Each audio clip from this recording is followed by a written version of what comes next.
Hello, my name is Salman and I'm here today to talk to you about my toys. And by you, I mean fellow adult collectors and adults making toy buying decisions for the children. If you are a child and you've stumbled across this video, please close out of it now. You fuckers.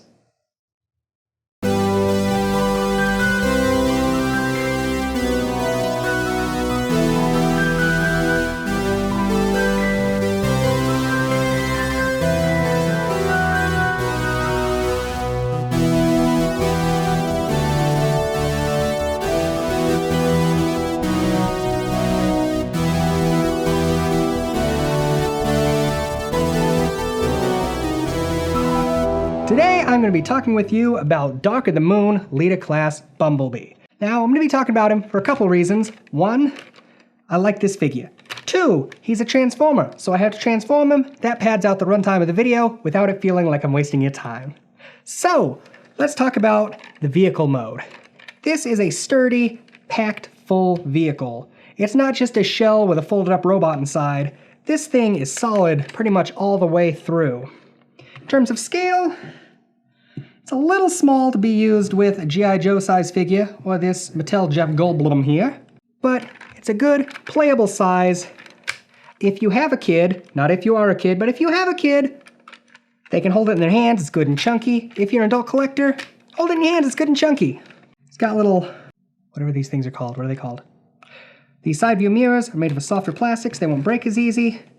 He's got the regular striping you've come to know and love. Mine's got a little bit of breakage on the side. And I had to fill in some of the striping on my own.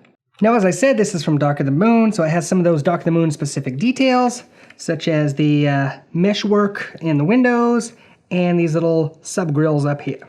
Now, this is a Leader Class figure, and one of the hallmarks of the older Leader Class figures was integrated lights and sounds. And what makes this figure unique, at least at the time, was it did not have those. Its lights and sounds were in a separate large backpack that would clip on top of the vehicle or on the figure's back in robot mode. However, I never really liked the thing and I got rid of it as soon as I could. Now, in addition to the vehicle mode and the robot mode, which we'll get to, the figure also has a third semi-transformed Stealth Force mode, which, weirdly enough, was actually featured in the movie. Basically, the figure would partially transform, and you take that big clunky backpack, clip it on, it would have weapons galore sticking out of it. I'm going to go ahead and skip transforming into Stealth Force mode today, again, for a couple reasons. One, it's kind of lame and not that cool. Two, this is my second time doing the video, and I don't want to transform that again. So, without further ado, let's get down to the actual transformation. To start out with, you're going to take the doors and pop them up and out of the way. Next, you're going to take the front end hood and split it.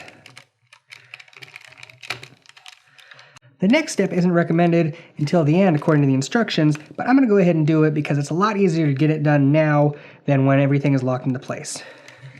You're going to take these side panels here and pop them up and back. Now, these don't do a lot. Mostly, they just differentiate the robot mode a little bit more from the vehicle. You're going to take these wheels, pop them back, and then split the legs so they separate from the back panel. And move the back panel up and out of the way just a little, and then kind of break apart the legs, swing these up, get them out of the way. You're going to take this torso plate, flip it down for now, pop out the arms, and move the armatures until they're not really in the way anymore. Come back here, flip out this brown connector pin, and tuck under this yellow bit here. You'll notice the torso is on a slider, so you're going to slam that down, and then move these torso plates kind of into position behind this plate here. Next, you're going to take the arms up, fighting the armatures if you have to. They are a bit of a pain. And you're going to tab these pegs into these holes. There we go. Once everything is in place, you're going to take the torso panel and flip it back up, and just squeeze everything into place so the chest is locked together. Next, this panel comes back, this folds in, and this folds up to connect. Gonna move the arms into position, however you like, and unfold the left hand. This figure only has one hand. I would have preferred to have two, but I'll just have to live with the rocket hand. Finally, we're gonna move on to the legs. Gonna pull out the feet, flip them around, and flip up the toes. Once everything back there is in position, you're gonna swing forward his shins, and then do the same on the other side.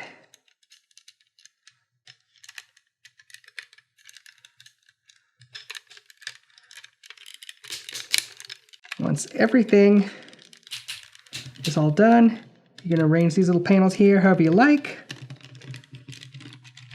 Straighten everything out. And there you have Dark of the Moon Bumblebee in his robot mode. Now the figure has a couple neat play features. One is this pop-out stinger sword thing that can be used in combat. And two is this slide-out arm pod missile launcher thingy here. I don't really know why, but it looks pretty neat. Finally, press on the back of the head here and slide down this panel, and you have his battle mask mode. I really like the way this figure looks. In terms of a detailed, pretty accurate, pretty well articulated movie-style Bumblebee, this is the best you're gonna get without paying 60 or 70 bucks for the Masterpiece version. However, it's not perfect. One of the big issues is the knees.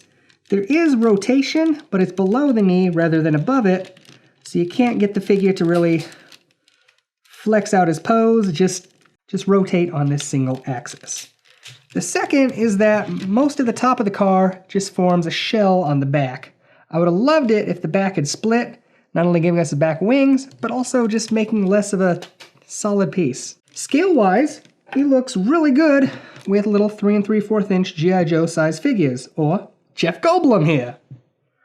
In terms of recommendations, what I said in my Star Edgerton review holds true here. He is rather large, and especially with other Transformers, is not going to fit well in pre-existing displays. However, if you do want something scaled towards human figures, he does look great, and has some awesome shelf presence. If you can find it for maybe 30 bucks, it'd be worth it. He's about on par with what you'll see in a normal Leader Class figure today. If you get it new, you can get those electronics. That might up your value if that's something you're looking for. Now, for the question of the episode.